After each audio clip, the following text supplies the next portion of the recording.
بسم اللہ الرحمن الرحیم۔ میرا نام شکیل احمد سحر ہے اور میں تربیلا ڈیم سے آیا ہوں۔ یہاں پر سی پی ٹی میں اپنے بچے کے ٹریٹمنٹ کے لیے آیا ہوں۔ میرے بچے کی بیک بون کا مسئلہ تھا، اس کے مہرے دب گئے تھے، تو وہاں سے میں نے فزیو تھراپسٹ سے علاج کروایا، ایک دو اور جگہ سے بھی، مگر اس کو کوئی فرق نہیں پڑ رہا تھا۔ تو میرے ایک دوست ہے، انہوں نے یہاں کا بتایا، ان کے بھائی تھے وہ بھی ان کے ٹریٹمنٹ سے ٹھیک ہوئے، ان کی والدہ بھی ٹھیک ہوئیں اور بعد میں ان کے ماموں بھی ٹھیک ہوئے تھے۔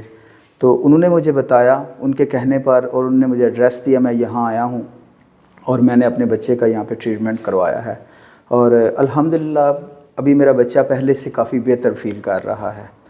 تو میں سب سے یہی کہوں گا کہ جس کو بھی اس طرح کا کوئی مسئلہ ہو، جگہ جگہ آپ جاتے ہیں، شفا تو اللہ کی جانب سے ہوتی ہے، وسیلہ کوئی بھی بن سکتا ہے، تو آپ ضرور ایک بار یہاں پر آئیں اور وزٹ کریں اور ٹریٹمنٹ کروائیں۔